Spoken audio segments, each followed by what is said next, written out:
Okay, and it's recording. Hello, Wonderful. friends. Hello, Hello. Jamie. Hello.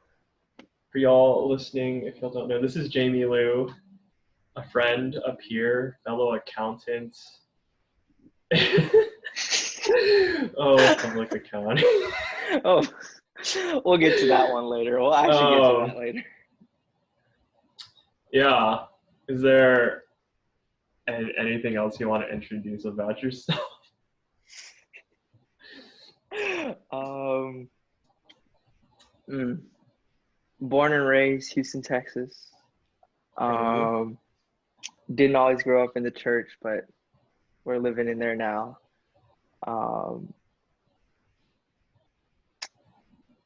Love sports, love everything sports, love playing it, love watching it. Except soccer. For some odd reason, I don't like watching soccer unless it's the World Cup. But You sound like an American. All right. yeah, bro. But hey, that's what we're talking about. Being Asian Yo, American. Well, you kind of know the drill. So, where's your family from, bro? so my parents are. My mom is from Taiwan. She was born and raised there. My dad grew up in Wuhan, but then later moved back with his. Well, he grew up with his grandparents, and then later moved back to Beijing with his actual parents and his brother. Um, his parents or my grandparents also from the south and immigrated up, or like not migrated up, um, on my dad's side, and then for my mom's side, they were actually from the north, from the northern part of China, and then they went, like during the communist takeover, they moved down to Taiwan. Um, so my parents met. Like my mom was like 24, my dad was like 25. They both came over here. They came to Michigan State and they met there, got married there, and then they decided that Michigan was too cold. They didn't like that, so they came down and they're like, yeah, I don't want to live here. And so, I mean, I did go visit Michigan in the fall. It's beautiful, but as for the winter, I don't even want a piece of that.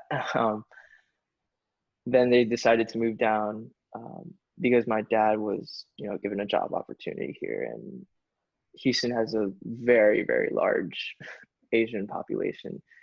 I can't say the same about Michigan. Um, so yeah, so here I am living, born and raised Houston, Texas. My parents, uh, my mom is a nurse. Well, before she was a nurse, she was in telecom, she was in acupuncture. Now she's in nursing. Um, as for my dad, he's doing research at MD Anderson. He does stem cell transplant research, which I think is crazy, but at the same time, I don't understand like half of it, or not even half. Like I don't even understand like 90% or 95% of what's going on. So I'm like, oh, a pipette, cool. But yeah, Business. Hey. my parents actually told me not to go down the medical route. They're one of those few rare Asian parents that are like, yeah, don't do medical. That's half a half a mil in 10 years of your life, like that. I was just like, okay. But Okay. Interesting. So, just clarify, did your parents move over here and go to this to university, or did they just like go to university here and like decided to stay? oh, that's right. So my parents, like, they didn't decide to come here first. They were seeking a better education. Mm. um so they came over here for their masters and their PhD, and um they decided like, oh, America's a nice place to stay, so they just decided to stay there and get married. Gotcha. Okay. Do y'all have family here? No, we don't have any family here actually. No? Everybody's back Okay. overseas. But honestly, that's great because it gives me an excuse to go back to Asia and to have fun. Yeah, I guess. So are they in Taiwan or are they in China? Okay, so we have a large portion of family, especially on my mom's side in Taiwan. So we try and go back and visit like once every 2 years, once every like at least during the summer. I mean, it's Mm-hmm. hot as hell, but we Mm. go back anyway. Um, and then we have like my brother, my dad's brother slash like my uncle is living in Beijing right now. He used to be living in Japan in Osaka, but he moved over for his job. So we try and go visit him, and then we have family in Shanghai. We have family in Wuhan. So we just try and go visit wherever we can. But China is a little bit more of a hassle because not everything's in English. um, Yeah. Astute observation.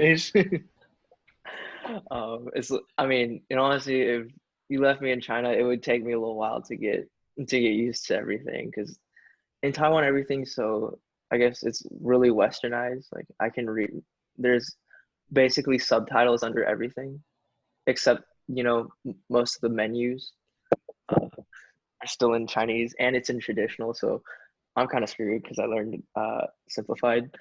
Yeah, but family's all there. We try and visit when we can, but you know, time is relatively limited because you have to hop back and forth. It's not like everybody's in one place. Yeah. Yeah. Man, that's interesting. How's the person I last talked to, Julia, her family's from Taiwan too. And it was really interesting talking to her because I don't know if you know much about like Taiwanese history. It Oh was really yeah. interesting about how it was like occupied by Japan and then not, and then like people fleeing to Taiwan from China and like this like all kind of melting pot of people in some Oh yeah, man. The areas. food is bomb. Like, oh my gosh, they have. Uh, I miss Asian food, man. Like Taiwan has the best. Like, okay, I haven't been to Singapore yet, but hands down, some of the best street food ever. And it's dirt cheap too. It's like, well, it's getting more expensive, but I mean, you can only expect that. But oh my gosh, like the only reason I don't gain weight over there is because like we walk everywhere and need public transportation. If I lived over there and had a car, I would. I'm relatively skinny. I'm like 135 right now. I gain at least 10 pounds. At least 10 pounds when I'm over there. It's okay though. I lose it. It's okay. It's good. I, What's wrong? I trust you. No. Stop Okay. body shaming me, Jonathan. Yes. Anyways. Okay. Well, that's cool. You seem to have a really positive attitude about that. I don't know. Like for me, I have like one or actually uh two two circles of like close extended family near me. It's interesting. But I guess it's like we don't interact a ton. I mean, you're living But with your grandparents, aren't you? with one of them, and then my other one lives like 10 minutes away with So basically, you're my living with both of uncle. them. I guess, but she doesn't really like demand attention, so we don't really Wow, see wow, her that. like me. I I demand did attention. not say that. You don't I have to did. say it. You don't I. gotta say, you ain't gotta say it, I bro. think you're making this podcast more dramatic than it needs to be. I thought we're leaving our stuff at the door. I guess we're gonna get into stuff. Bro, it's not like we're not even 10 minutes in. That's fine. It's okay. Oh my goodness. This is our dynamic. This has always been our I was dynamic. I was trying to build a wall, man. I thought you were just like tearing it all No, apart. I was like, bro. I'm like the no. Kool-Aid man. I'm going through the wall, bro. Oh man. Okay. Well, talked a little bit about family. How's it been growing up here? You've been in Houston. You're born in Houston, raised in Houston. Yeah, and it's. Uh, mm, I don't want my statements to be slightly contradictory, but they will be. Um, Living in Houston for 21 years gets tiring. Like I've been blessed with great food, cheap rent, or like I guess cheaper rent compared to most other places. Um, Great community, but at the same time, if you lived in a place for like 21 years, you kind of want to get out.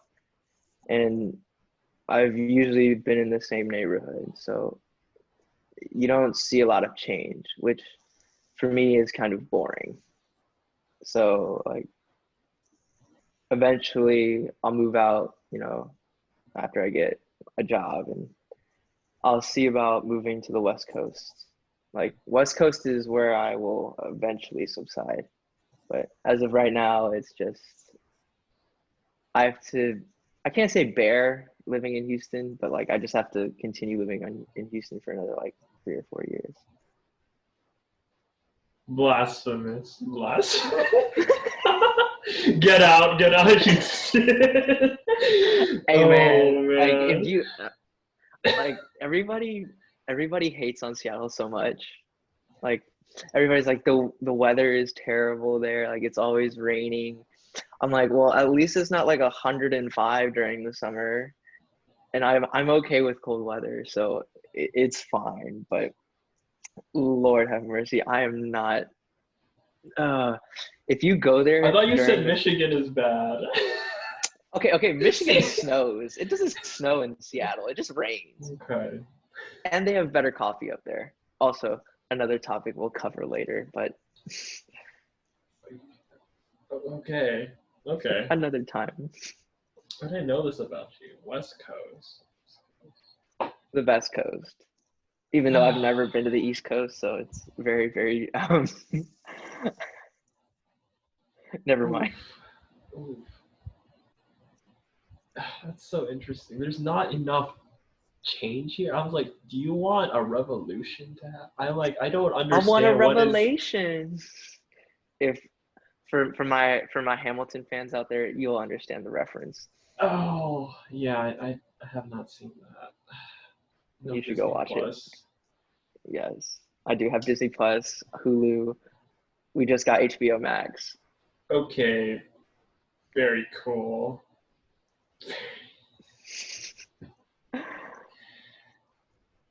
Thanks for flexing. Says the one with the $300 headphones on his head. I'm sorry. This was a mistake. Oh, okay. Well, let's talk a bit about your added on bio. So you said you didn't grow up in the church. Um, you have I don't think you said this, but you grew up in an Asian American church, right? I did. Can I guess you it's inferred. share what that experience was like for you personally? Mhm. I'm not gonna name this particular church. Um, Okay, that's fine. That's fine. You've been I so mean, I vocal and mean, now you're so silent, but that's okay. That's okay. amen, amen. I don't want to have any think about it this way. I'm gonna have some opinions about a church, but at the same time, no church is perfect. But and people should be Um, allowed. I guess I'm very opinionated, but I guess people should be allowed to have whatever opinion they want to hold. Um, so I started going to church close or Actually, I started going when I was really young. So I went for Chinese school though. I didn't go for church. I just went for Chinese school. Um, didn't pay much attention. Didn't really care. Um, then my parents were like, "Oh, we'll take him to a Buddhist one." Also, not a great idea because I also didn't pay attention. Just in the back playing on my phone or sleeping. And then my parents then gave me a choice around seventh grade. It's like you can either go to church or you can go to Chinese school. I'm like, sign me up. They give snacks at church. Love animal cookies. Um, so I was just like, you know what? This So is wait, question. yeah. So why was it those two options? Why was it you could either go to church or you could go to Chinese school? They're like My parents. pretty different. Well, I mean, my mom. I mean, she basically dragged me along one week. I didn't want to go. Honestly, I thought everybody at the church was judgmental and like really like hellfire brimstone type deal. Totally wrong when I got there. It was I felt like the stupidest person. Like I was just in there and then our youth pastor comes up and like our previous youth pastor comes up and just like, "Hey man, how's it going?" I'm like, "Oh, I was not expecting this." um, hey, you know what? We'll mention the church's name. It's fine. Um, I went to HCC growing up, Houston Chinese Church. Um, and so, anyway, my mom basically dragged me along one week. My brother's previous girlfriend, she's married now. Fun fact. It's they're not married. She's just married. uh, I mean, he went along with her, so it was just me, my mom, my brother, um, dragged me along, and so it's like threw me into youth groups. Like, here, develop good morals. I'm like, okay, yeah, I know. And she didn't want to go alone, so I was like, fine, it's okay. Um, so I decided to go. Went and really enjoyed it. I was not expecting it. It kind of caught me off guard how nice everybody was and how like welcoming people were at first. Um, but along with every church, there is an interesting dynamic that comes along with it. I was, of course, this is seventh grade me, so I'm way louder than I already am now. I know that's hard to imagine. I know, crazy, absolute riveting. I know it's mind blowing. I know, and probably more obnoxious. Oh no, not probably, and more obnoxious than I am today. So, um, decided to come back because I did not want to spend the rest of my good years, my childhood years, as um, just learning Chinese. I was like, this is stupid. Um, and I found a social group that wasn't toxic, I guess. Middle school and high school weren't the best years for me, um, but we'll get to that. So decided to came back, got free snacks, didn't really pay attention much. I know this is so terrible. I feel so bad. Oh God, this is terrible. But you know, it that's how it was for the majority of my middle school years, and then coming into high school, um, youth group kind of got lonely. A lot of people dropped out because they had debate on weekends. They had other extracurriculars, and like I'd be like one of like three boys at youth group. I'm like, oh, this is great, I guess. Um, the majority there was like eight girls and like two guys. I was the only one who came consistently, so I was like one guy and eight girls. And you must be thinking like, wow, lucky guy. I'm like, no, no, they paid me no attention. Um, I'm sorry, I'm ranting, but that's how the youth group dynamic was. Um, and for a long time, I was pretty, like, I guess, low-key kind of lonely in youth group, because all my, I guess, friends left. And then summer of my sophomore year, like going into junior year of high school, one of my best friends came along, and we basically became best friends because we were the only two dudes at youth group. At least in our class, in our class of 2017. So that was basically what it was, and we looked out for each other, we cared for each other. We talked mesh too. Oh my goodness. But it was a lot of fun. That was the first sort of development of accountability that I had, because most of the other people who were my accountability partners were like 25, 27 and older, which isn't that, I mean, it's good. It's a start, but I mean, it's not great because you're in two different life stages, and they might not be living it through like you are. The same, like they might not be living through the same struggle that you are. It's more of a past thing. So senior year, like I would go to camp, of course, every year. Just how I What is met you. camp? Camp, yes, Impact and Decamp. It is a church camp hosted by HCC and all the other CCs in the greater Houston area, which was fun. It was a great time. And I was continually building up knowledge of the gospel, continually, trying to, I guess, find Christ in a camp, but only to come back to regular life to find myself disappointed. I miss camp days. Camp days are great, but then again, camp isn't real life. So I basically, at the end of my senior year, decided to take Christianity seriously, decided to make a commitment towards the church that I grew up in.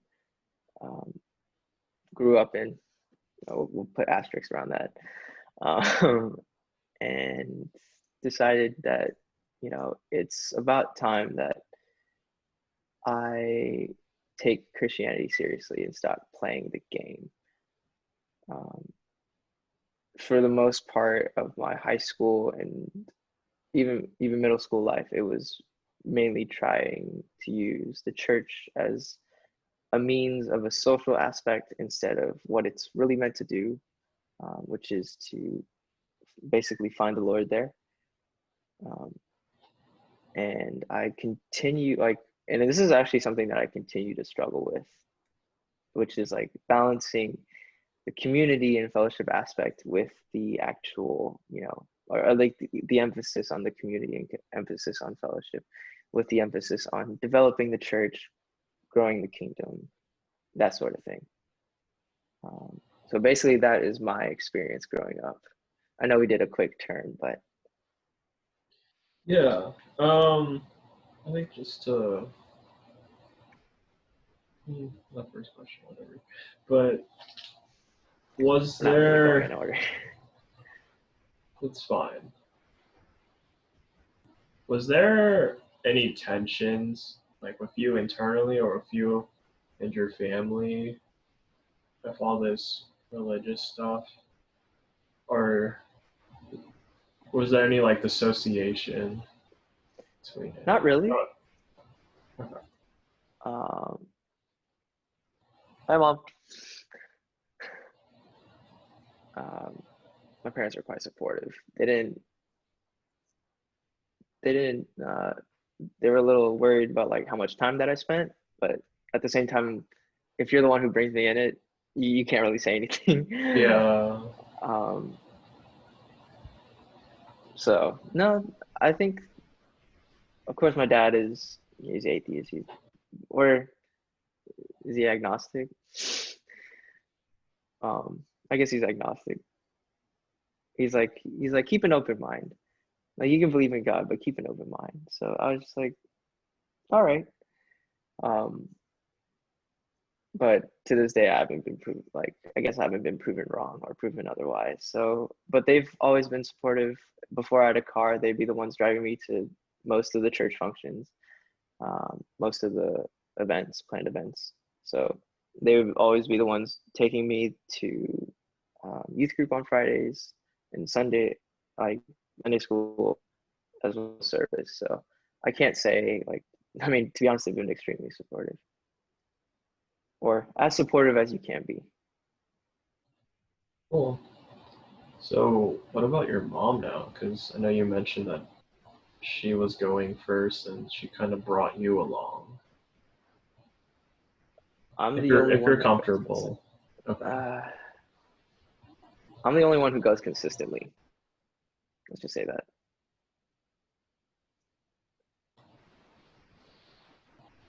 I've been trying to get everybody to come, but weekends are sort of a rest and relax. Like they're basically for R&R, rest and relax. So sometimes it's kind of hard to get them to come along when all they want to do is just like decompress. So it's understandable, but at the same time, you kind of wish they did come. Yeah. I don't What know how about your much more. parents? What about them? Do they Because come as well? yeah, they went to the church. I mean, before I was born, that's how they met. That's how they got Man, married. missionary dating. No, they were No? both attending the church. Oh, okay, They okay. were like the young adults of Oh, like okay, okay, yeah, okay. not missionary dating. No, no. Big brains out here, bro.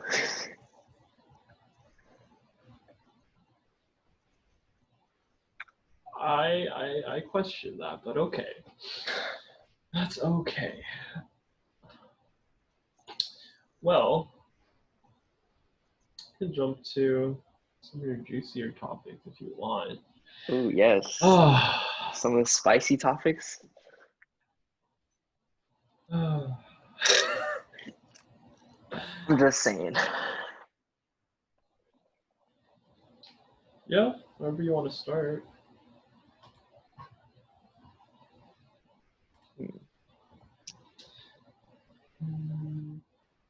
Let's start with we'll take it slower, okay?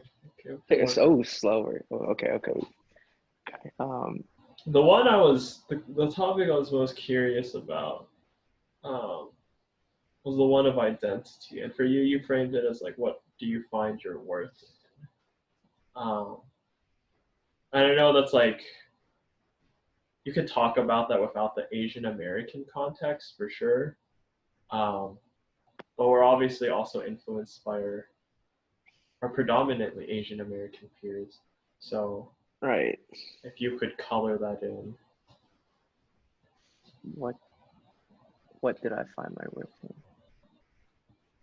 Huh. Oh boy. Um, so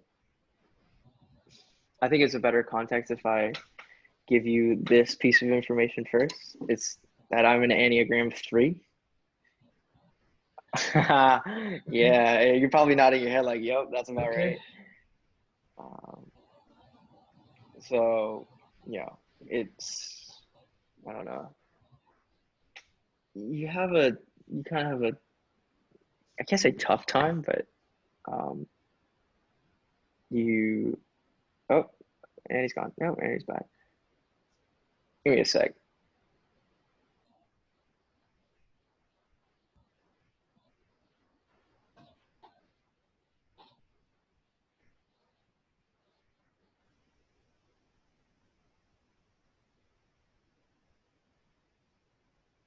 Um, yeah.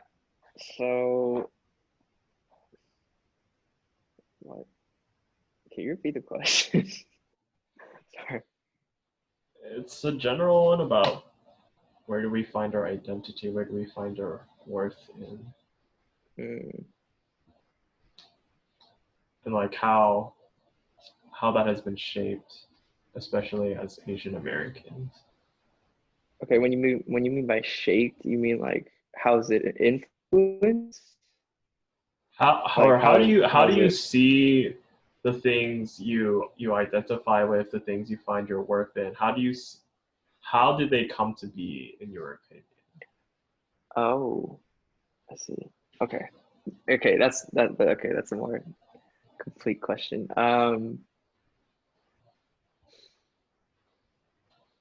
I guess for the longest time it was, I guess being Asian American, you have to do well.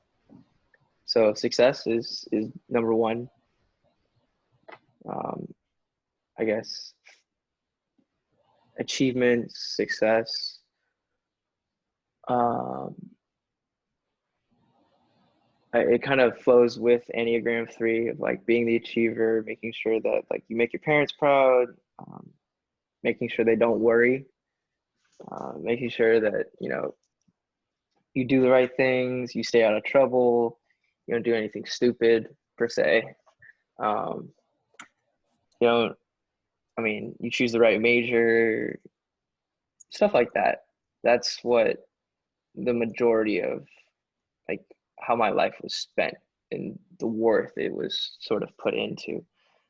Succeeding, whether that be through sports, whether that be through um, at school, music, um, is basically what I found my worth in for a good part of my life before I came to know Christ. Even when I did know Christ, actually, more of my worth was found in the things that I could do, how much better I could do them, um, than what the identity that was already provided for me. Like, for example, in high school, everybody's fiercely competitive. And I mean, it's not a bad thing, but at the same time, when your mental well-being and your mental health is dependent on how well you do and how well you perform, it becomes real toxic real fast. Um, like a lot of people would just go at it, and people would be like, "Oh, what's your ranking? Like, how did you do on this exam?" Well, I mean, I guess it's not a bad thing. And in honesty, in college we do it today too. But I mean, I guess in college no one really cares after you get a job or an offer. So it's just like, well, okay, congrats. Um, but for the most part, yeah, that is what I found my worth in. And then when I came to church, it was like, oh, God became a support system if those things failed. When in all honesty, it should be, it, it shouldn't even be the other way around. I thought about that real quick. Um, yeah, and so he became during high school. God was more of a support system rather than like something that or someone I was actually dependent upon. I was just like, you know what, Lord, I just really need an A for this test. Okay, this geometry test, I need to nail it. Okay, I just need to do well. I need you to help me out with that. Like I'm busting my butt, but I need you to help me calm my anxiety on test day. That's it. I'll take care of the rest. Um, that and then even throughout the majority of college, it was the same thing. Like, how can I get an offer? How can I do well? Can I make dean's list every semester? Can I, you know, be the best in my class? Can I, tutor people, teach people, like show them I'm great? And I don't, again, also not something that's not promoted, but knowing the background, it kind of falls into place.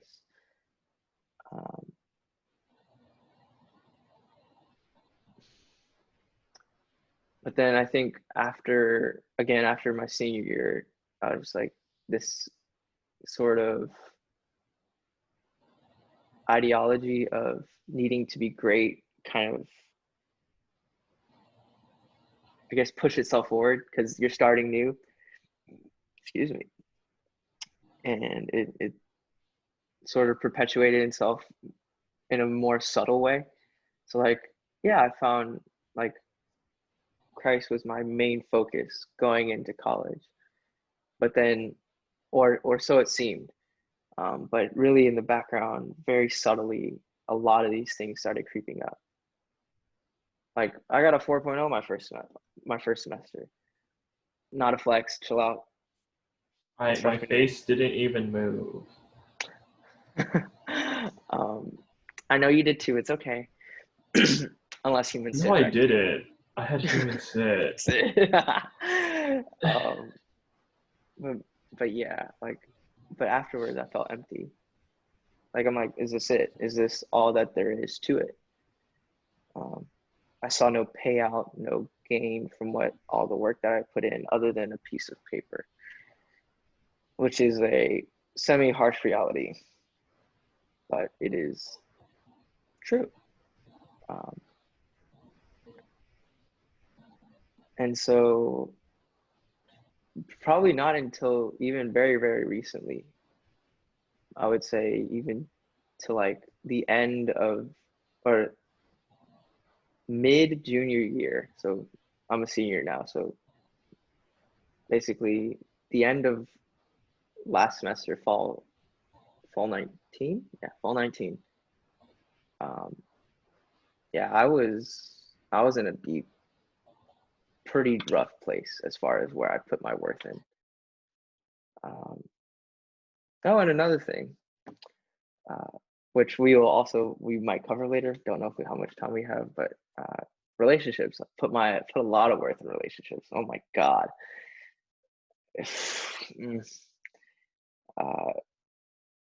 Having one, well, I guess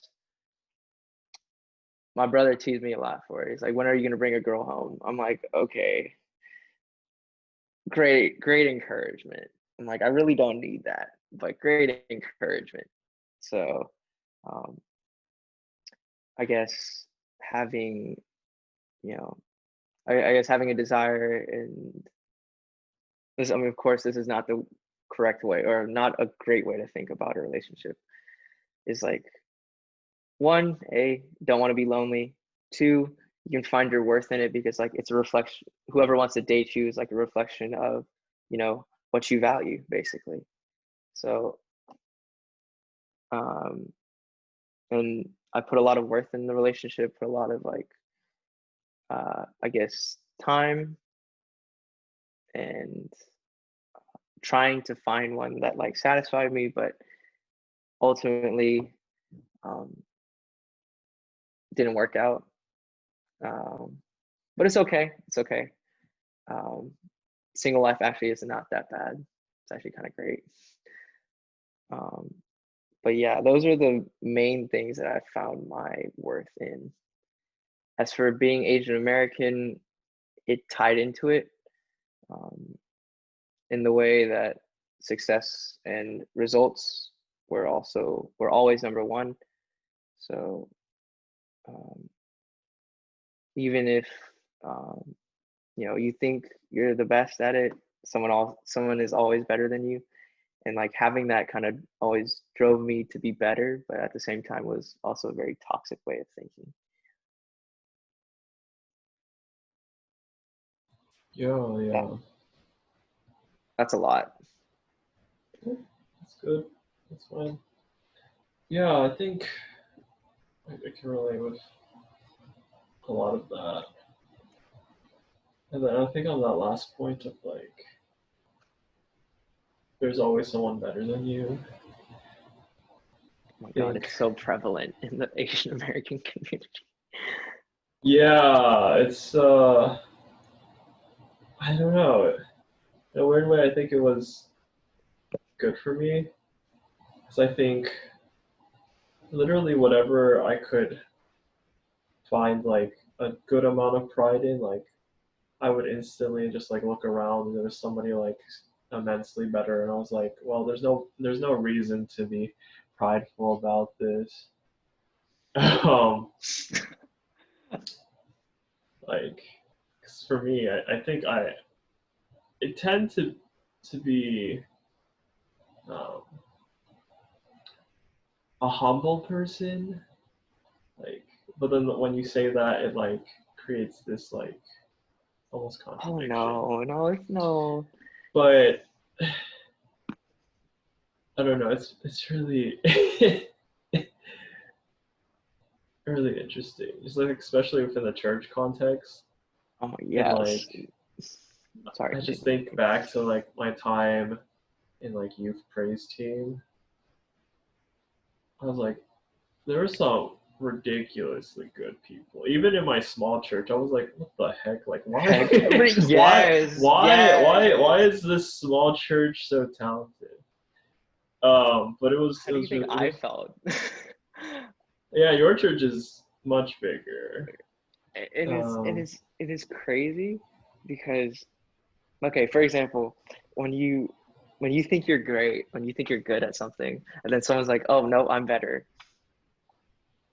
you just say, "Okay." For example, I think I'm an okay accountant. I'm a pretty decent accountant. Then I look at you and I'm just like, "Nope, I ain't." Like, there's some things that you can pick up much faster, and there's people that are much more talented than you, and then you're just like, "Why do I put in all this hard work?" Same goes for praise team. Same goes for sports. Sports is even more like, well, sports is a little bit better because you can get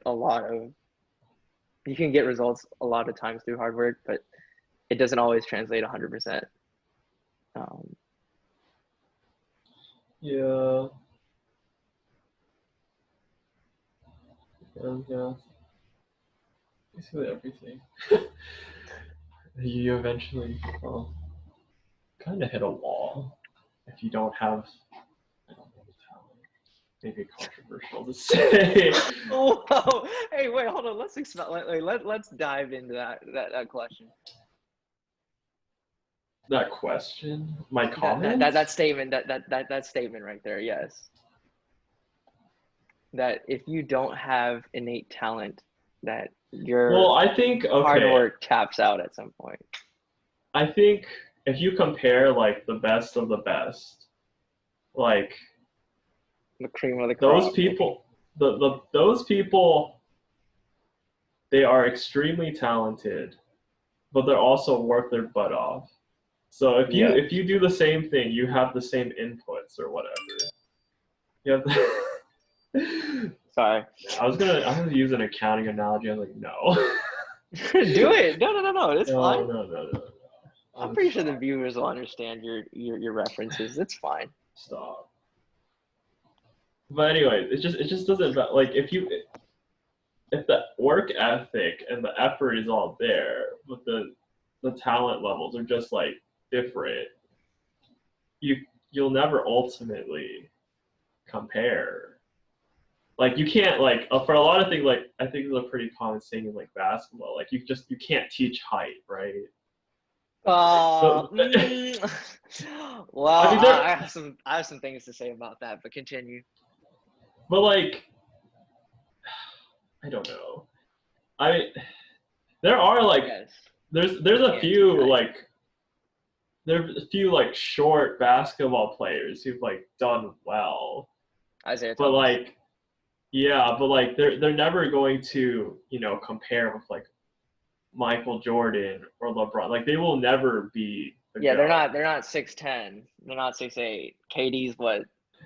KD's Seven, what? 6'11". six, yeah, six. It's like He's damn near 7. Okay, that okay. But that's the point that I'm trying to make.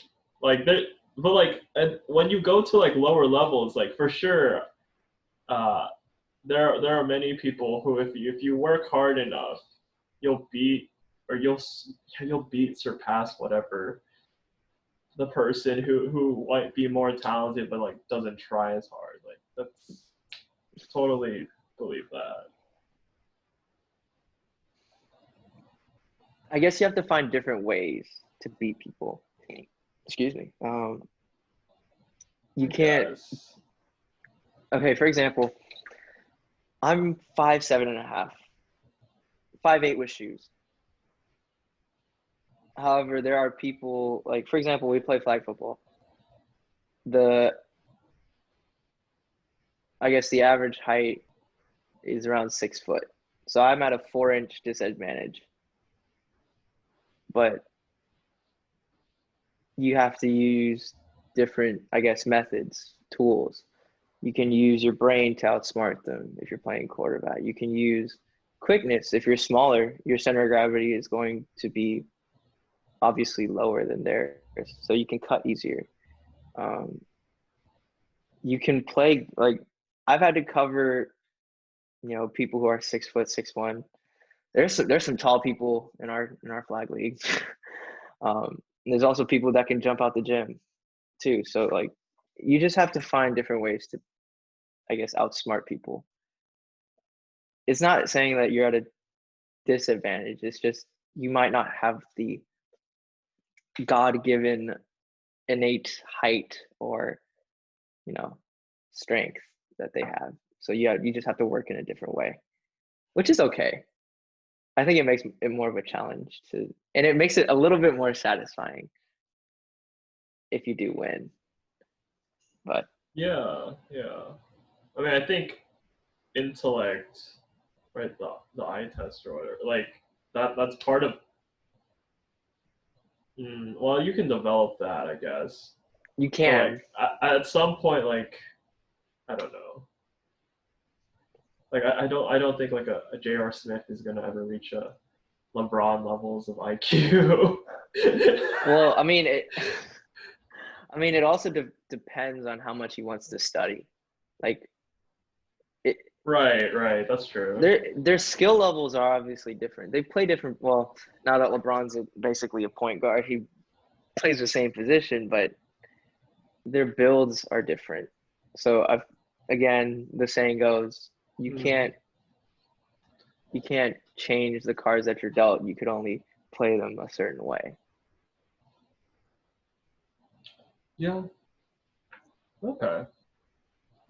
That's good. I feel like you have a much more positive outlook on things than I do. Why are you so depressing, homie? I don't I'm just know. playing. That's my nature. Maybe it's because I'm a one. Accumulated depression. Accumulated depression. It's okay. It's a big 4 accounting joke. It's okay. It's okay. Oh my gosh. I mean, okay. What? It's a contra asset. It is a contra. Therefore, it's an asset. It's It's an asset. what is contra though? Contra means again. But it's secret. It's an asset that you can use. Bro, you stop misleading all of our viewers, bro. All 20 of them? Hey, there was 40 the first episode. Yeah, that's because it's the first one. Everyone's like, oh, okay, I'll check it out. And then they're like, oh, never mind. This is 2 hours. Anyways, relationships. Oh God. Wow, okay. 180 turn. Well, you also brought it up. You just I did bring it up. Like he's like, wow, what a smooth transition. What a smooth transition. I did bring it up. Relationships, tough. Finding someone who's, I don't know, when you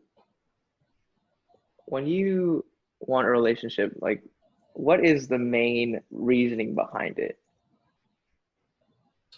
Main reasoning? Like, you have to have a reason. Yeah, or like a desire to be in a relationship. So I think the biology of it all is interesting. Oh, Because oh, oh. if you break it down, well, like I'm not like a biologist or anything, but and I don't claim to be very educated in this area or anything. But like there's a there's a instinctual urge for the major like 99% of people. Like we're not talking about the asexual people who don't want to have sex. Right? Like Damn, they don't have an urge to have sex. Like I think at the core of it, right? Like I guess it is to there procreate. there Yes, there are that's like fair. hormones and whatever else driving you to have desire. But yes, there's like also rationale that we can think through Okay, so as to why. the rationale might be this. There is like I like you. Like What purely does like that? physical, Okay, like okay, physically okay, attracted, physically attracted. okay, okay. Two, you could be like mentally stimulated. Like this person is interesting. This person is Okay. different from what I'm used to. Or three, uh, no, not or three. Three, they could have a combination of both. Four, you're in the same life stage. Like life stage as in like your values, your Yeah, yeah, yeah. I don't know, like like the way there's just so many like dimensions to it. right. Dating is really weird. A lot of times we break dating down into those four categories. Um, It sounds like some people, you're like writing a book on this. Like I four mean, category. I did go through Ben Stewart's single dating engaged married. Oh, Huge shout out to that nice. book, bro. It's such a I good need to book. finish that. I need to finish that. I technically went through the podcast series.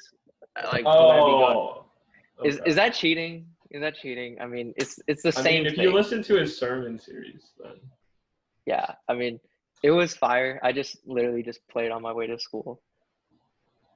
anyway. Um, So you were saying, and so usually we date on four like these four basic principles. Of course, hormones and all that is driving it, but like usually these four are fundamental. okay, sure. That's what I mean by like there has to be a reason. You just like, oh, or I guess the 4A, 4/A is like you don't want to be lonely. I feel like there's so There's a many lot more. motivations. Yeah, I There's a just I lot just more, but I guess like those are like the basic ones.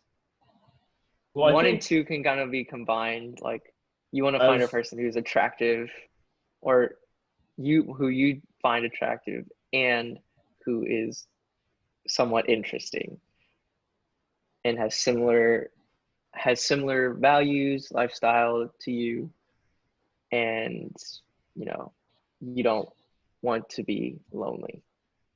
I think that is basically what sums up most relationships.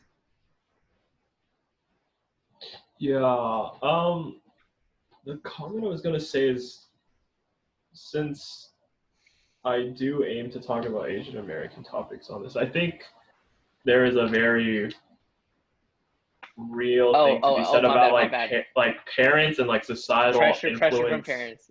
Pressure from parents. Yeah, to just simply be married or to like even like The have status. arrangement, right? Yeah, go ahead, mom.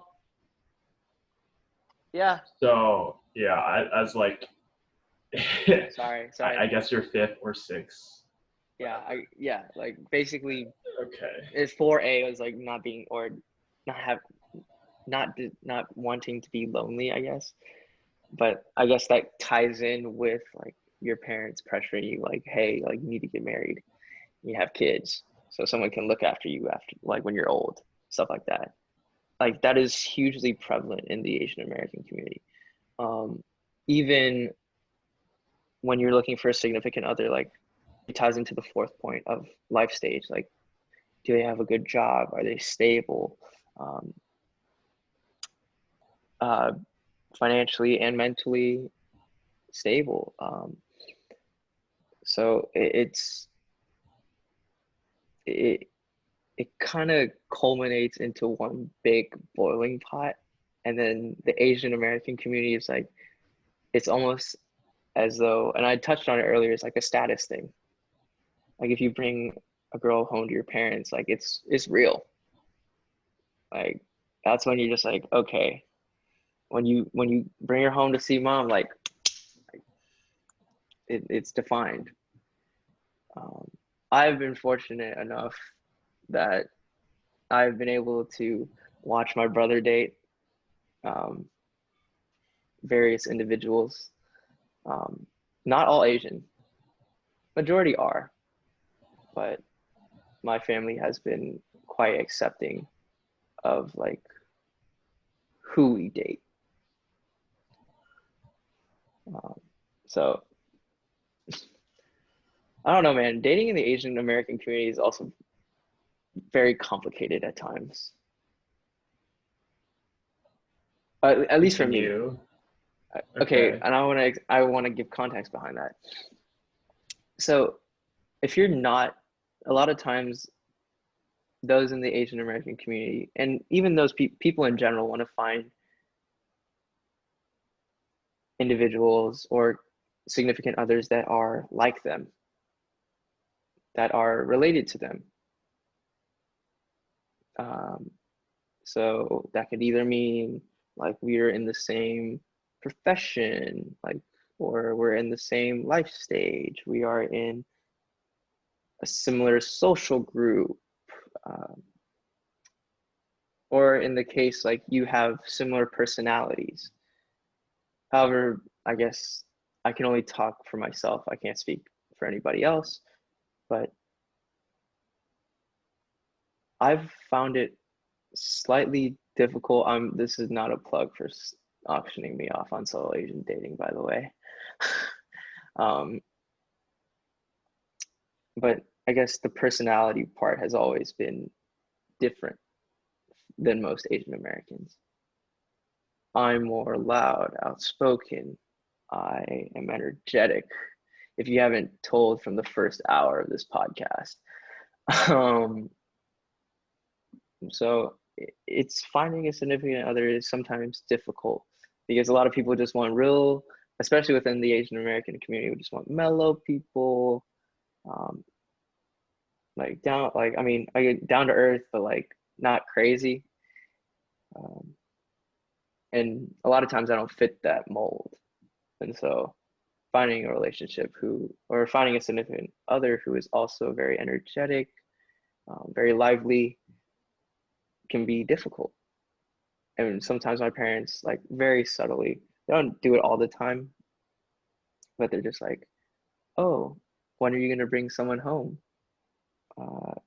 Like for us to meet, or like you can always invite, someone over for like Christmas dinner or Thanksgiving dinner, like bring somebody. That's not very subtle to me. Yeah, I know. Well, I mean, in their eyes, they think it's subtle, but in mine, I'm just like, all right, okay. I've had to like reiterate, like, I am happily single. Totally, like, I am content with being single right now in this season. Shout out to 1 Corinthians 7.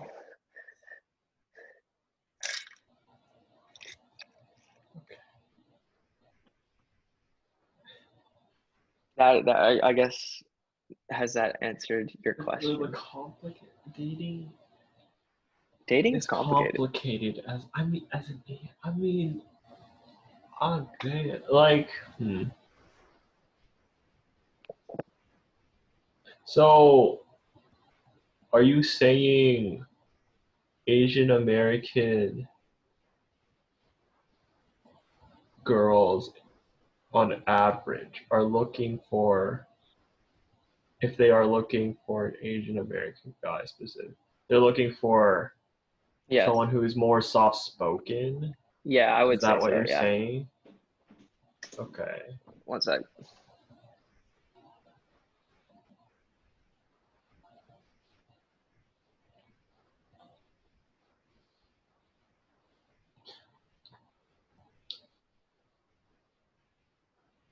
Sorry.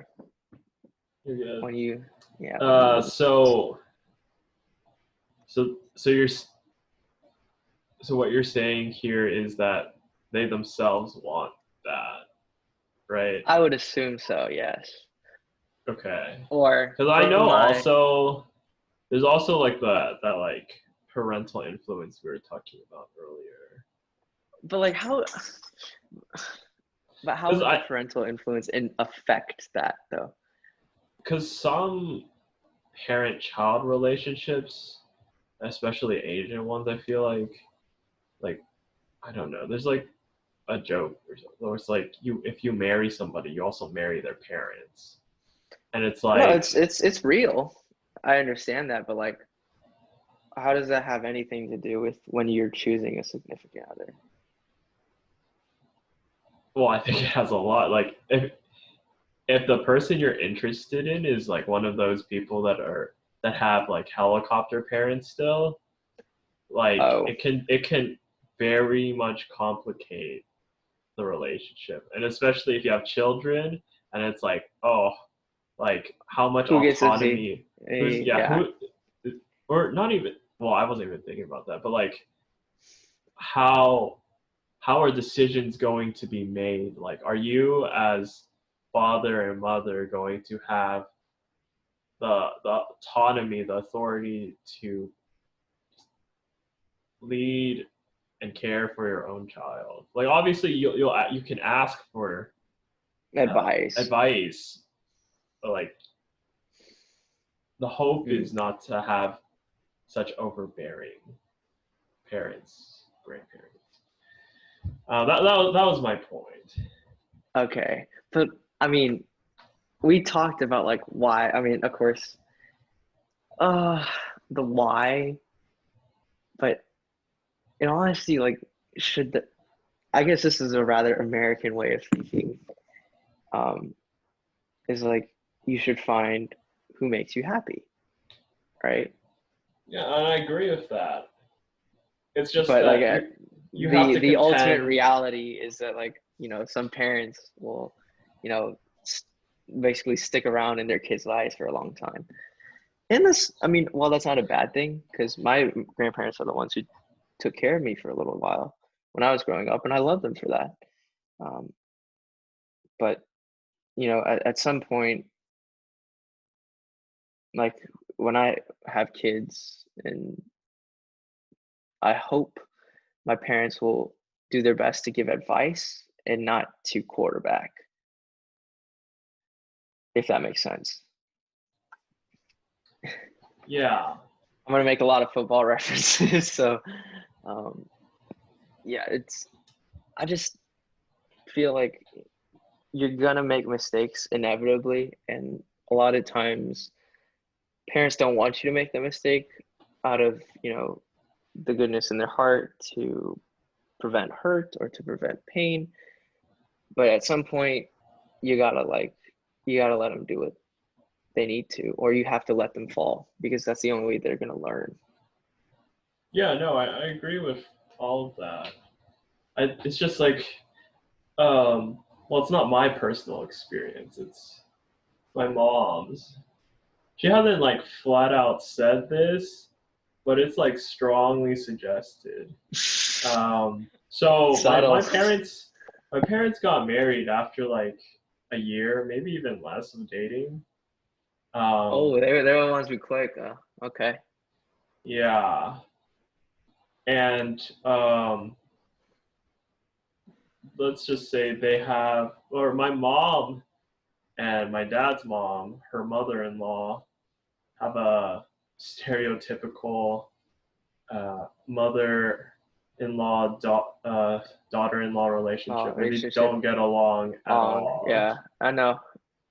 And she has mentioned before, like, if I knew this was what I was signing up for, I might I not. wouldn't have gone. Or it was she didn't outright say it again. Like, I don't know if this is Okay, gonna but it get is me it is in it's inferred, implied that she would have married implied, somebody yes. else.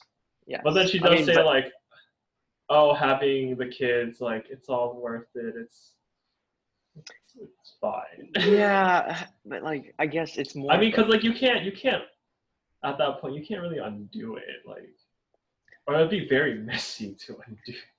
Right, which is why I don't necessarily.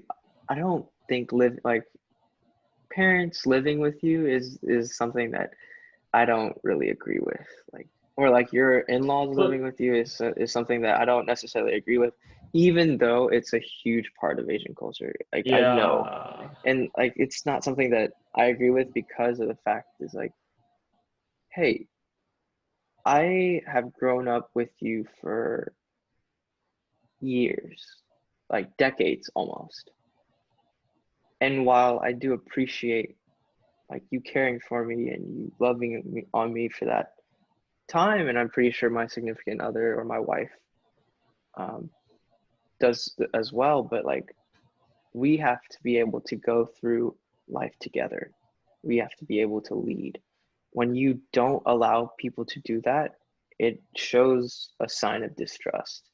Because if you think about it, why is the only reason why you're quarterbacking? Because you don't trust the other person to basically follow instructions. Like you have to tell them exactly what to do. There's a lack of trust basically. Or it's to follow a, dare I say, false sense of tradition that grandparents are supposed to look after their grandkids, and like grandparents or in-laws are supposed to live with their kids. And while I don't mind having a huge, like family, it's not, I'm very opinionated on this, so some people might disagree. Most Asian parents will probably disagree with me, but I just feel like you need to, like, as an adult and also as a parent, you need to learn to make mistakes because your kid is going to more likely than not learn from those mistakes. However, you as a parent should be willing to bear the majority of those mistakes in order so that your kid can learn. for me, I agree with this idea of making mistakes and learning from them in general. I think, I guess I lean, to put it on a spectrum, more center, I guess, on Am this. I And am I more American? I think I'm more yeah, American. I mean, you're like the individualism is all there. Oh I no. mean, like, I mean, that's how the I see family it. values are still there. Like it's not like I disrespect my family or like anything. It's just I there mean, the has to like come a follow up point. question is like, what do you do with your parents? Because like the dystopian or the guilt tripping way of like these older your parents or elders talking to you who are I Asian raised you. American. Well, yeah, they're like, are you just gonna leave me in a nursing home to die? And it's like, No, no. But I do need my own separate life. That's not the point of me living my own life is what is it? Is not um independent of me caring for you. Like yeah, just because I live my own life doesn't mean I don't call you every day and make sure you're all right and doing okay. Like that's not like if it was a Venn diagram, these aren't two independent entities. They overlap. yeah. But sometimes when they merge together, it becomes a problem. Like I think, when your in-laws start living with you permanently, like things can get messy there. If you don't have like a very, because like decisions will be made without the other party knowing. Decisions will be formed because they don't necessarily agree with either the son-in-law or the daughter-in-law. And that's when things start to get messy. Like you can live close to me, that's fine. But I and you like you can take care of your grandkids, you can always see your grandkids, but do not quarterback my life. plain and simple. Yeah, I think. mm, I just thought about this. I probably should have thought about it sooner, but whatever. Um, my original idea was like,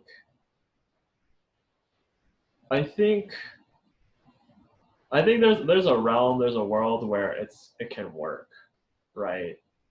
It's like What it realm takes. and what world?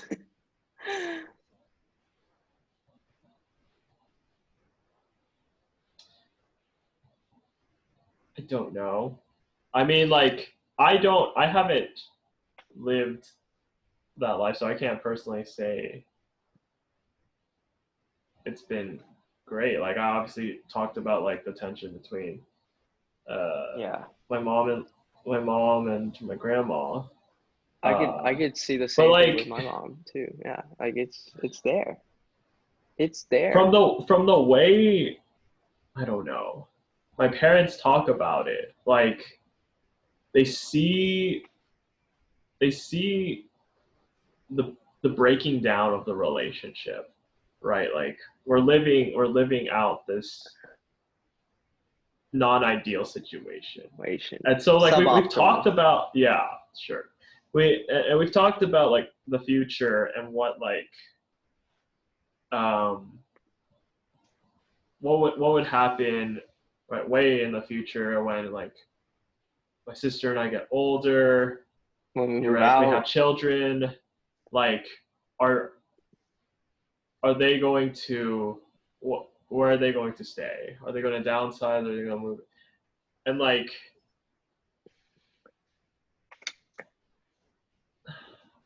it's been a while since we've talked about it. Maybe like a oh, I year, talk two about it a lot. years. I mean, This because exact my topic about yeah, moving. it's Oh, really? yeah, yeah, and you know the reason why is because I have like again, I've mentioned this earlier. I've lived in the same house for 21 years.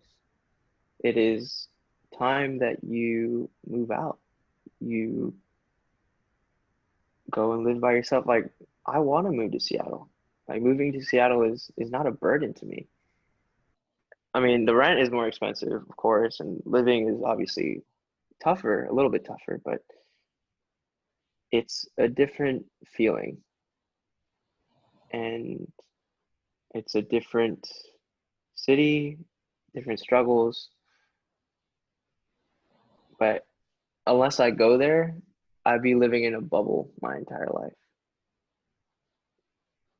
You're too when you're too comfortable, like it's because the the AA sort of standard is that you are comfortable, that you have a good job, you have good household, good like family life. Yeah, Um, I was gonna talk. stability. Let's be honest. Stability is the Asian American dream, Yeah, for better or worse. for better or for worse.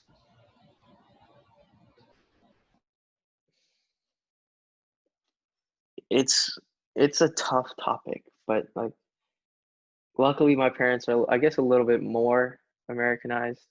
Like they're open to it at least, but and it's because also my brother has moved out, so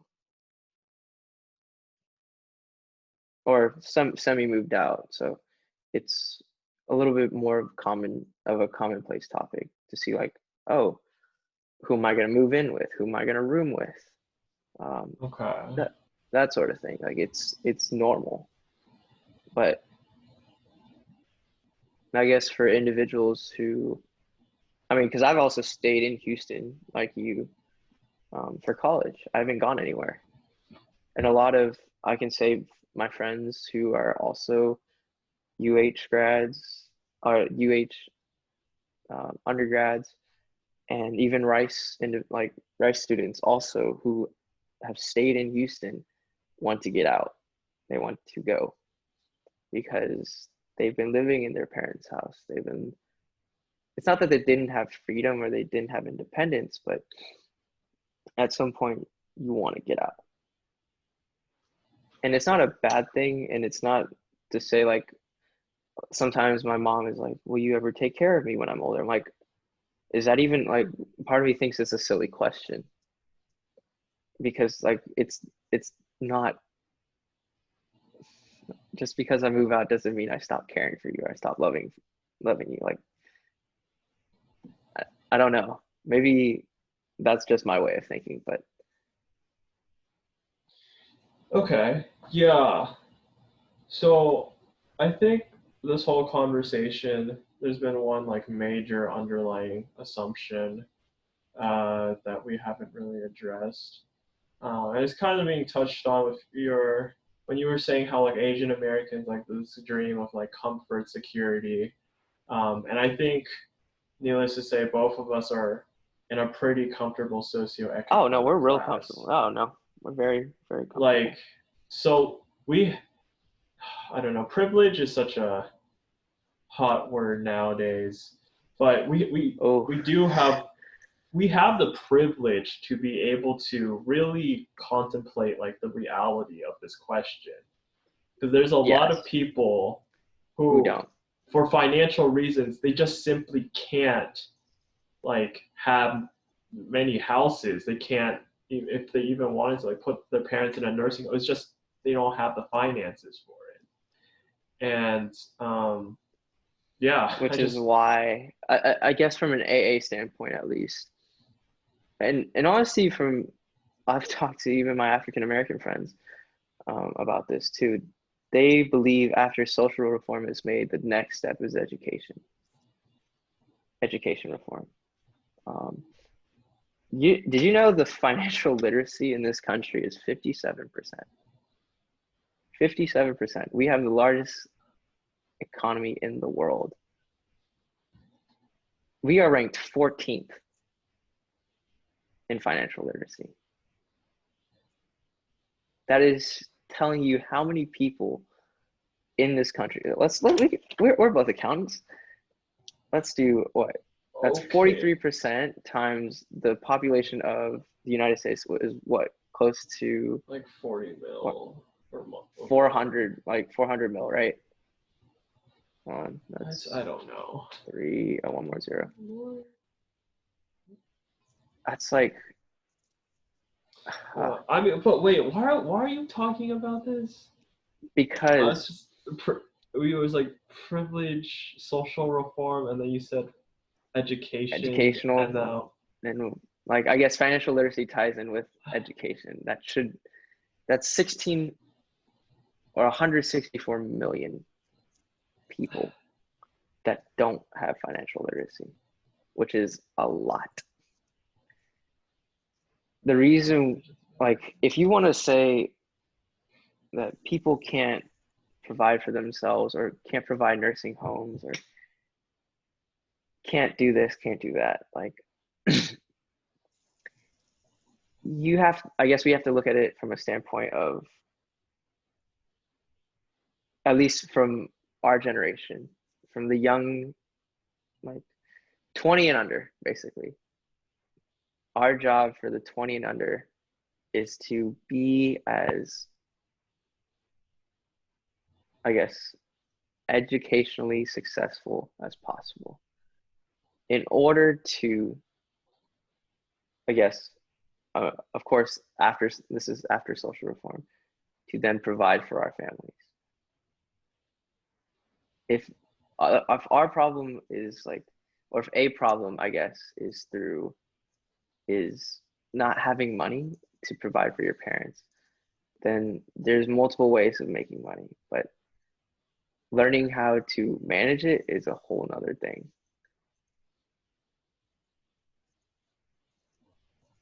What should help, like if the Asian American problem of being not stable or being unable to provide for your parents and being forced to, I guess, um, live with them, which was like the main topic that we were describing earlier, right? yeah. If that's the main problem due to money, like I believe financial literacy is the first step. Okay. after social reform. I mean, okay, that No, we went on a I can tangent. I see know. your point, but let's get back to Sorry. the should we should we have it or not? Should we? It's up to you. That's what. Yeah. I mean, obviously, these are just. There's no right answer to this. I In kind my of opinion. went off your topic, but You went what was the? really far off. It was basically, should you house your parents when you're older and like you're like middle age stable. That Yeah. was implicitly assumed, but Yeah. uh And I said, in order to do that, you yeah. have to be financially literate, educated, or so is the assumption. So goes the assumption. Yeah, I don't know. I feel like this conversation can really drag on. What were you saying? Like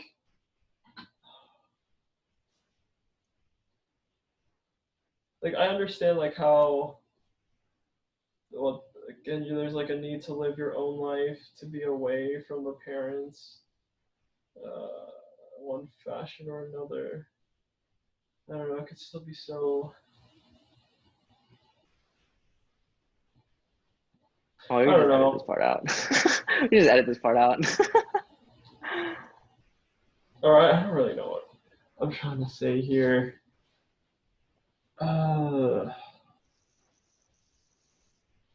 We were talking But about it's living with our like parents. both sides just obviously offer unique problems and unique benefits, I guess, obviously. Yeah. Cuz like right now, like I live separate from my grandma. Okay, and like I guess this is obviously uniquely my situation. It's not going to be like the aggregate average. But like um I think it's pretty safe to say that she's extremely needy. And it's like I don't know. Maybe I'm just being a bad grandson or whatnot. But it feels like I have to call her every 2 or 3 days, or else she'll be like, "What are you doing? You I think mean, am I dead to you?" And I'm like, oh "Oh." shit. Like no, she'll literally say that sometimes. I'm like, It's unnecessary, right? Or yeah, you like believe it is because it's like slightly extreme. I have these two polar opposites of grandma. Like one, I could literally never call, and she would have like she has not complained ever, Or ever at in least her not to your life. face. Not to my, but like she's always happy. Like it's weird. She's always happy. She's always smiling. Like she's even going through cancer right now, and she's still like pretty positive, and it's like Well, and it's just, I mean, it's they're at the core, they're just fundamentally very different people. different, yes. But I mean, So it's like, I don't know. And it's like personal anecdotes shouldn't like swing, I think, debates. But hmm. I don't know. It's just interesting to color I my just the way I perspectives. think about it is like, are your grandparents like, or your in-laws, like our in-laws, if they live with us, is the overall benefit going to weigh the cost? And the benefits go beyond just money.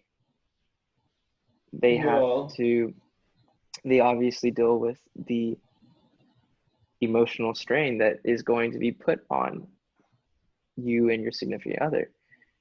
Two, it's going to impact how you view one another as well as how you view your in-laws. Like whatever like habits, I guess, should be taken care of before like you get married, but assuming they don't, like they'll get even more magnified when you're living with your parents because you're even more comfortable. Um, Authority is definitely something that um, that will be difficult to, I guess, allocate? Like who has what say on what topic, for example? Yeah. It's a I mess. I feel like as long as their mental health doesn't degrade and they're reasonable people, Who's yeah, there? Your in-laws? the in-laws, like they're rational, reasonable people. Like they should Oh understand the man. situation they're in. Well, that's the thing. It's like and But it every doesn't. situation is different. But it's more often than not. It provides problems though. Like you know that. I guess. I mean, yeah, it like having more people in any circumstances equals more problems. Problems.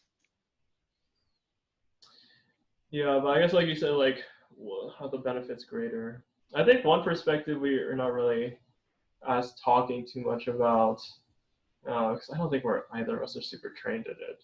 It's just like what's the Christian perspective on things, and I know like in the I context of like what like a Jewish person in I don't know what 7th century BC or whatever, like obviously Are we they supposed to all live leave our together. mother and father?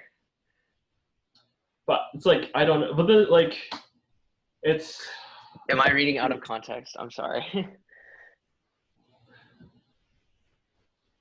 I it's mean, like what is the heart like. I think there's like we've touched pretty much like most or like exhausted most of oh, the secular yeah. stuff to talk about, and so to We get a we little still bit to got the simping, side. bro.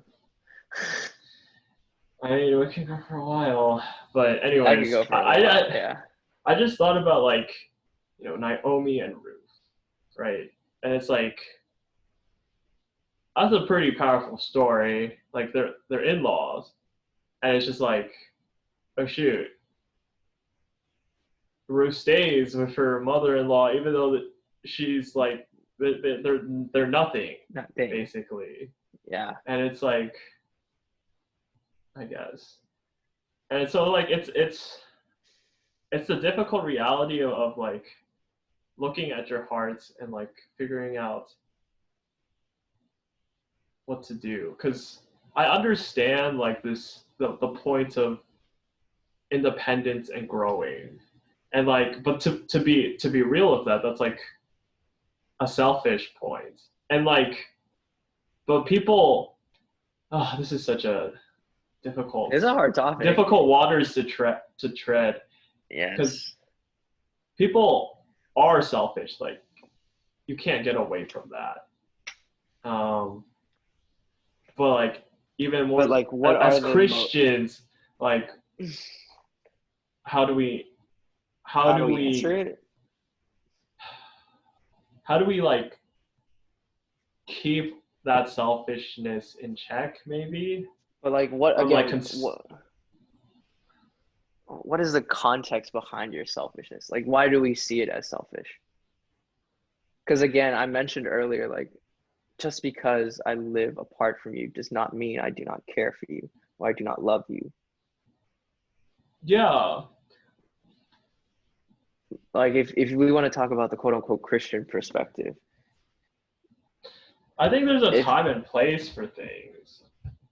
that's what I'm saying, like, if you need help, it doesn't mean like I won't help you or like I won't actively care for you. I'm just like, oh, you're in a nursing home, bye. Like, no, that's not how it's supposed to work. Yeah. When if we want to talk about the Christian perspective, we can always think like, how did Christ treat his parents? Well, yeah, he left to do missions. And But so again, yeah. is that considered it?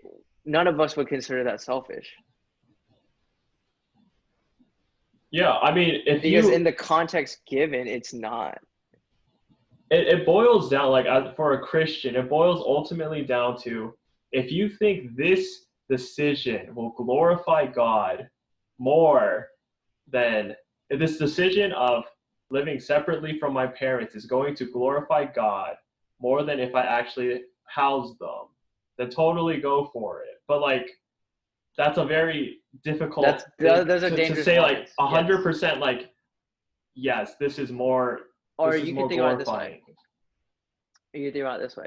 If you believe that there will be a more perfect union between your wife and yourself, and will, I guess, in a way, allow you to shepherd better, allow you to teach your kids better, then isn't that also glorifying the Lord as much as possible? Because if you have to deal with all of the stuff that comes along with housing your in-laws, if you're ready for it, then yeah, sure. But if you believe that you can't do it, then like, why are you forcing the notion? Yeah, well, if you think you can't do it, that's fine. But if you always hold that perspective for the rest of your life and you never question it, I think Yeah, there's some issue with that. I think you need to be reflective well, to yeah, I see mean, where you I'm actually just saying are in as of right life. now, I haven't Well, gotten yeah, married yet. of I'm course. I not mean, even dating yet. neither of us have income. Neither of us, like, we're still being supported by our parents. Like, That's what I'm saying. but it's like, But it's just so, because like I don't both know. of us see it though, both of us are exposed to what happens when grandparents stay. Like, and you have in honesty one of the best examples where you see both sides where like if a grandparent stays, how is it affected? And if your grandparent doesn't stay with you, how are you affected? Like, that's just it.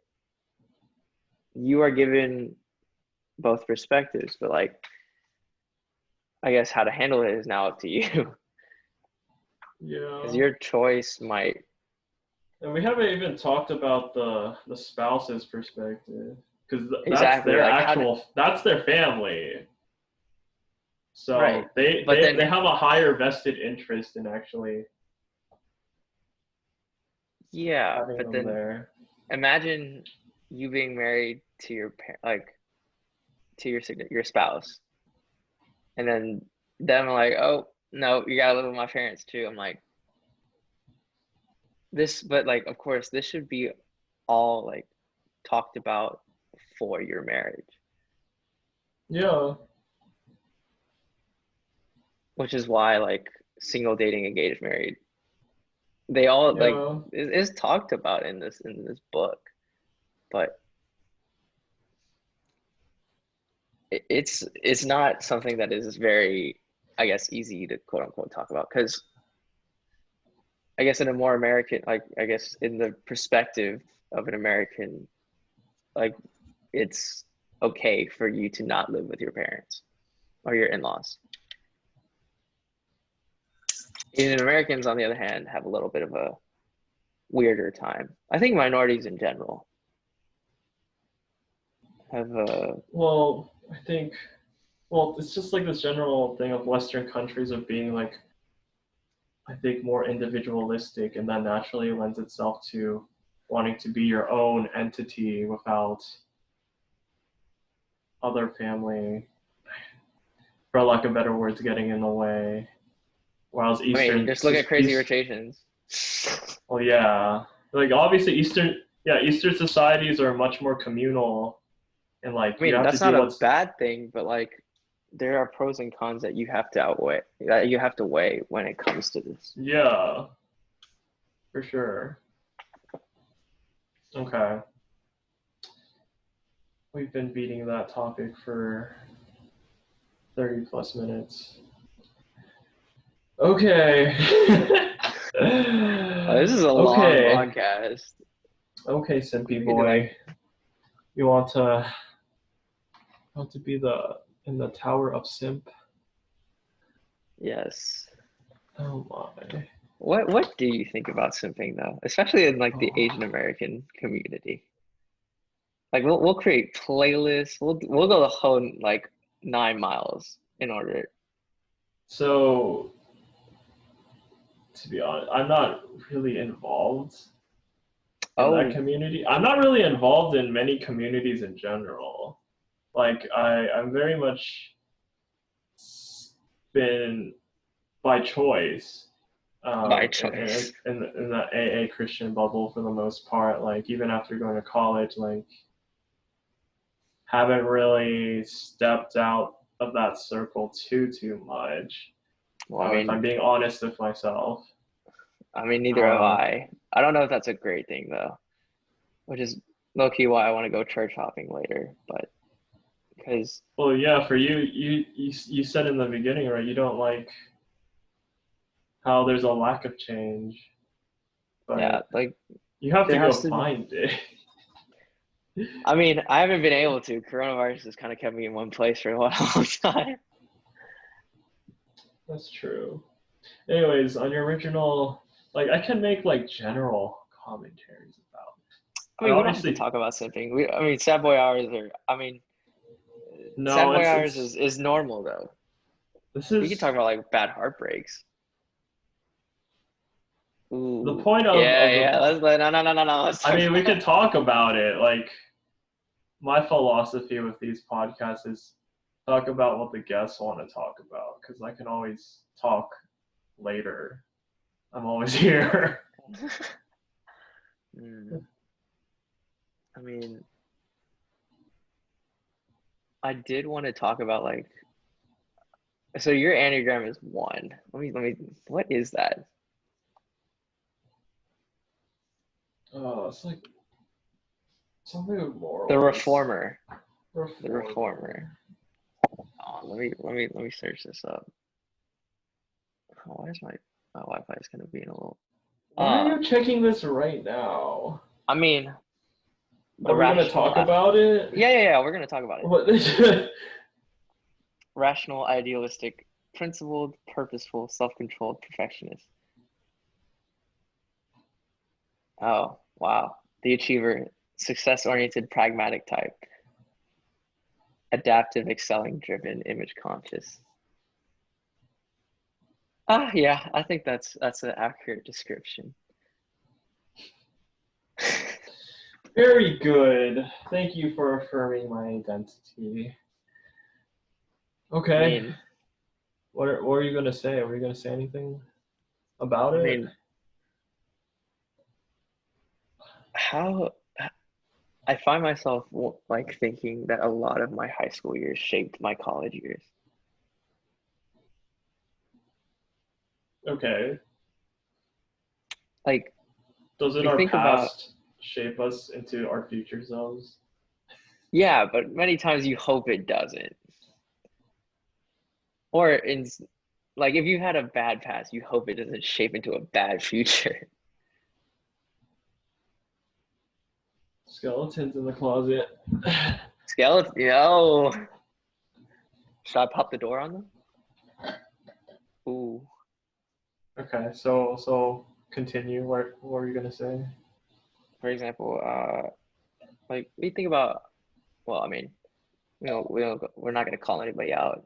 Um, but like even past like dating relationships can affect how you see future ones. Like, isn't that a huge people make songs about Taylor Swift. How many T Swift songs are about heartbreak? Let's like plenty. I mean, I have to answer that question for you. Plenty, and they continually shape her next one and her next one and her next one. Like it's become so mainstream. I mean, it's relatable. Like that's why people will listen to it. To it. Mm. I mean, have you actually? What relationships have you been in, Jonathan? Or have you ever been in one? I have not been in one. I pursued a Ever? couple. Yeah, never.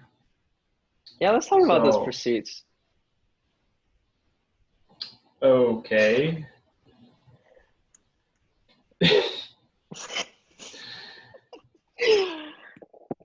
I mean, if you're comfortable, at If you, least.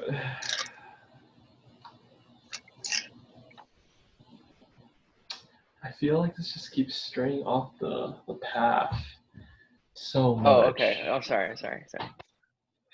It's like I'm fine talking about it, but like Okay. So then why don't it's we change not the, what the huh? podcast was intended to do. Or Interesting. like Okay. it's supposed to be more stimulating thought than like Ranting. yeah, ranting, unloading baggage, whatever. I mean, unless I'm talking to like a psychologist, and it's like okay, I guess, but like I guess, yeah, that's fine. But I mean, I'm pretty sure the medium section about like an hour in, we started really getting into, the AA stuff. Which reminds me, like, what do you think about like Asian American students and like choosing majors? like the Like major. we obviously chose accounting. Uh Chose huh. accounting. We chose accounting. But I like mean, we still chose it. I because like think about it this way. there's a lot of things influencing my choice, but I'm still going to take final responsibility. Like that's what I mean by that's my choice. I'm gonna. Yeah, but like when your choice is so influenced by like to an overwhelming degree by your parents, like when is it really your choice? Because if you think about it, if you chose art, would they support you in it?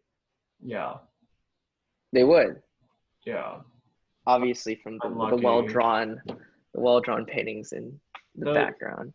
those we just bought those. I, uh, sorry. no, but like let's be honest, like design, art, um, music are not majors that culinary, like being a chef, is not something like most Asian parents want to see their kids doing. Yep, sure, sure. Like, why though? It's not where the money's at. Um, any designer, like any successful designer at least, would tell you very different. Yeah, well, that's the thing. It's like, what are the odds you actually find success? As Why don't you just take a nine to or what do we five, get define your as it, right? guaranteed? Yeah. So what do we define success as? I What think do that is a we like? like I as or like Jonathan Chan. or as like as Asian Americans, what do we define success as? I think that's a huge part of literally the podcast that we did the past hour and a half or Yo, almost 2 hours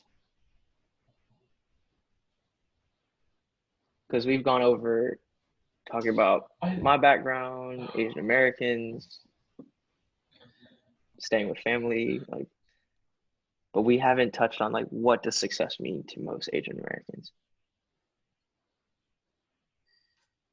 I feel like this is more of like a millennial Gen Z thing. My dad has noted a lot about how we talk about purpose, we search for fulfillment a lot, and not just simply working for a paycheck and just being happy that we're providing for a family or at least for ourselves. Right. So I think this I don't really know what to say about AA specifically. Um, but yeah, and I think like I don't know about you, but for me like that's why it's always so cool to see these people. Well, I guess especially on YouTube since I spend too much time on that. Like these people who NAQ took Worlds. Sorry, yeah spells. I don't really play it. I got so sick of it, so I don't even play it much anymore. But I'm sorry, it's I'm fine. exposing you, but I mean, if they've gotten this far, they deserve a little treat. anyways, what was I saying? Searching for her. Yeah, okay. Like, there's this, I think, air of admiration for these content creators. I don't know if they like being called that. YouTubers who have YouTubers. who quit their job at one point or another to try to pursue it full time. And like for the most part, they really enjoy it. Although like there's a lot of burnout, there's a lot of uh, pressure that they put on themselves, whether it be their numbers or the community. Shout out to Canto Mando, if you know their Oh, story. no, I don't know. I just know Oh, they all that's had funny. yappy jobs and they quit them, and Oh, okay. they decided to pursue um, doing YouTube full time. Yeah. Their parents weren't too happy about it though, so I mean, it's understandable. Like if I told my parents, like, "Hey, I'm not doing accounting anymore. I'm gonna straight up just do YouTube." Like, Yeah. And so for me, and like if I were to speak for the rest of this generation, I think that's what success is, like finding work um, that we can say is fulfilling, that we can what, doing what you die. love and making money out of it, right? Yeah, yeah, okay, that's a quick and easy way to put it. Um,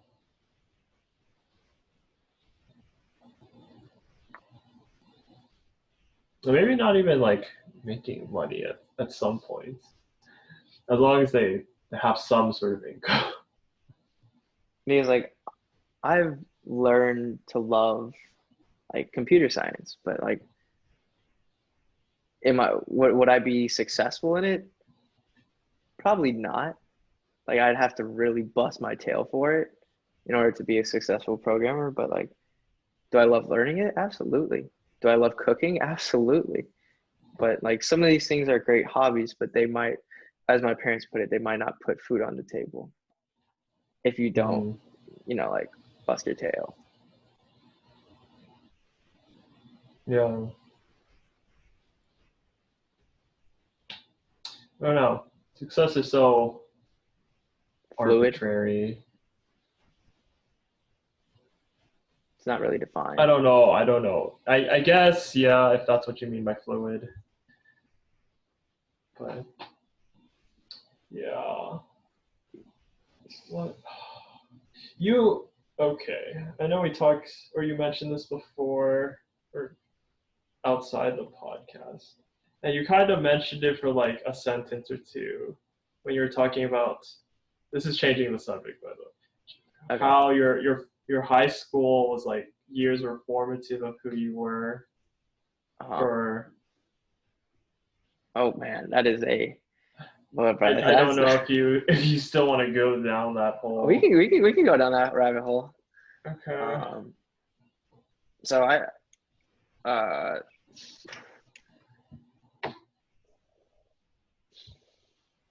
freshman year, um, I was trying to prove people wrong, basically, or my brother basically said, my brother and I have had a weird relationship growing up, but it's getting better. Freshman year of college, Freshman year of high school. high school. Okay. So he's like, he was the cool kid. He was he was the guy. He didn't necessarily have the grades, but socially was the guy. Invited to every party, every gathering, which is fine. Um, but he told me, he's like, you know, middle school is fine. You got to prove to me in high school that you can grind. Johnny, you're muted. I'm not talking. Oh, my bad. So basically, I went throughout high school trying to prove a point year in, year out that like my academics were strong, my extracurriculars were strong. You know, everything that I was doing was to make a point, even to my classmates around me. And that's what I meant by like it followed me into college as well. Proving a point, making sure like I didn't disappoint my parents. Another huge thing is throughout high school is that like social life was always not the was never optimal, very very suboptimal, subpar. Never got along with most people. It's gotten better, I can't say, but you tend to form opinions about other people quite quickly, which is not that great. And then you have to slowly like take them back as you get to know them. So,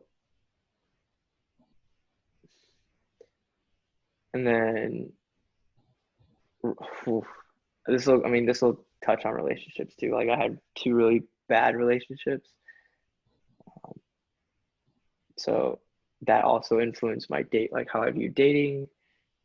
Even up to this point, you know, like loyalty is huge for me. Trying to find someone who is compatible, someone who, you know, wants to be with me and spend time with me, values my time, stuff like that, has carried from high school into college, and even as I'm finishing college as well. Sometimes I get really upset when people don't text back like quickly. That also has to do with a bad relationship too. Many times, like I want to feel that, you know, the time that I'm investing in somebody or something has payout. Many times I know that's not always the case. Like a lot of people say like what you put in is what you get out. That's not always true.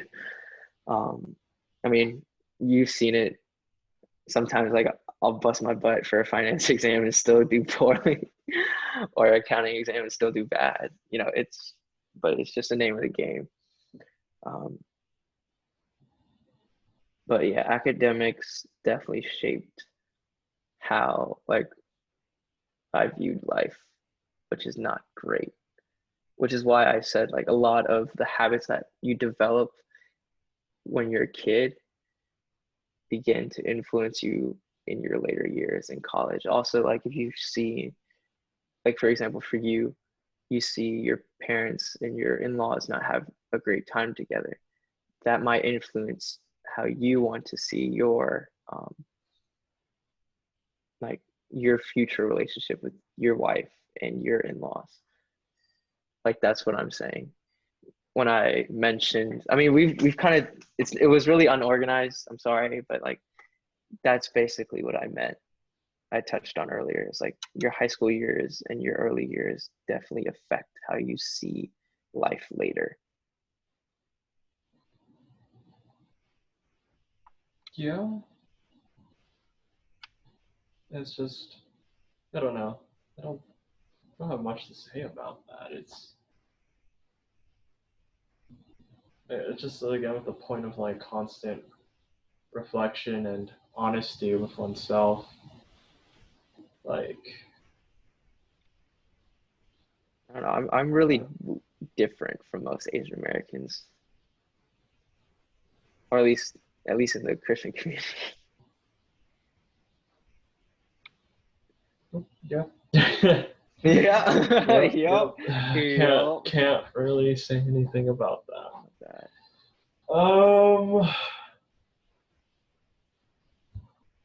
I don't know. What is it?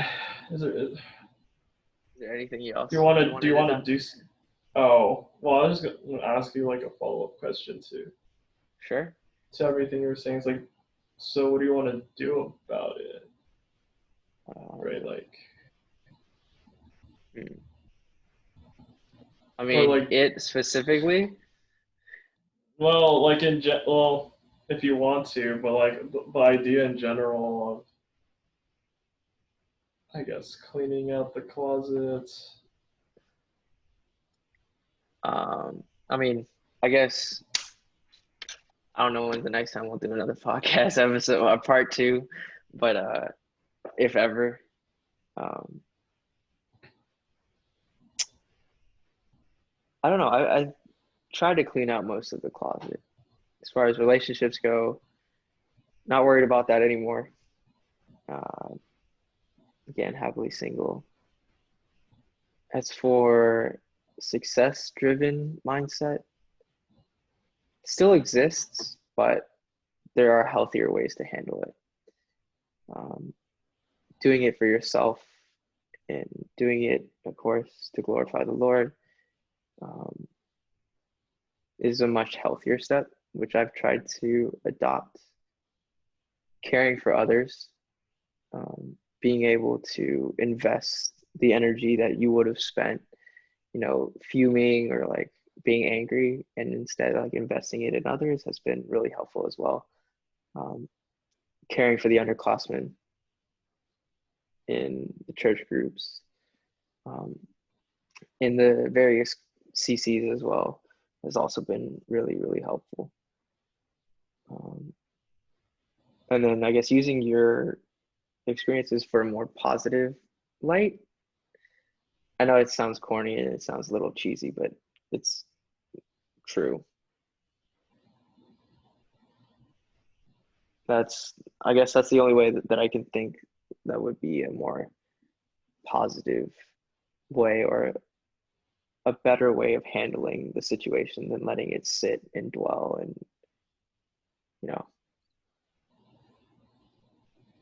it's toxic if you hold on to these things. Yeah, for sure.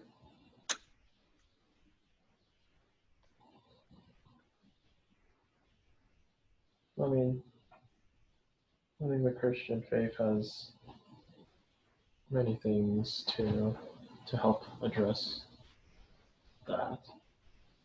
Oh, if we want to talk about the Christian faith and how it's helped me through that, Well, we don't have time for that. we're well yeah, over our time limit. we're close to 2 hours, man. I don't know. Yeah, are there any? Okay, this is not. I'm not asking to discuss these things, but like, what you're interested in hearing about. Are there any like AA issues that you're interested to hear about more that maybe I could bring up in like a different podcast?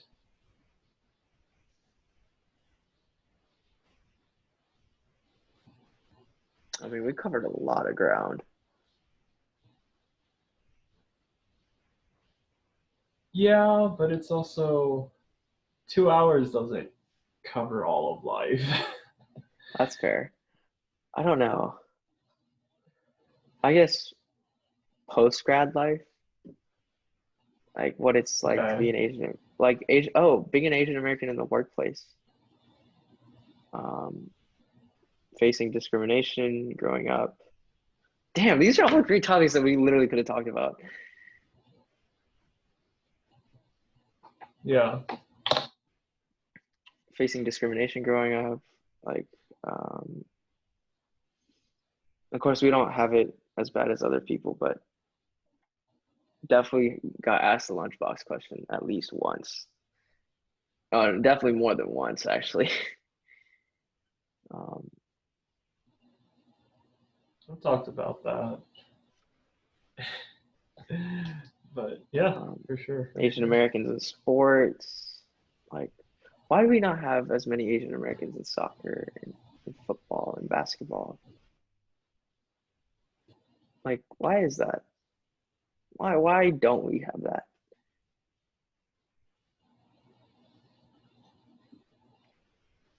Didn't Memphis get that Japanese guy? Oh, the What's rookie? yeah. Yeah, okay. Watanabe? Is that his name? Yes. There are some in boxing though. There are some solid Asian Americans in boxing. Yeah. Yeah. but yeah, like stuff like that. Mm, Like why don't we have the movies as well? I mean, I guess we're gonna have Shang-Chi, but like we don't have any yeah. representation in most Marvel movies either.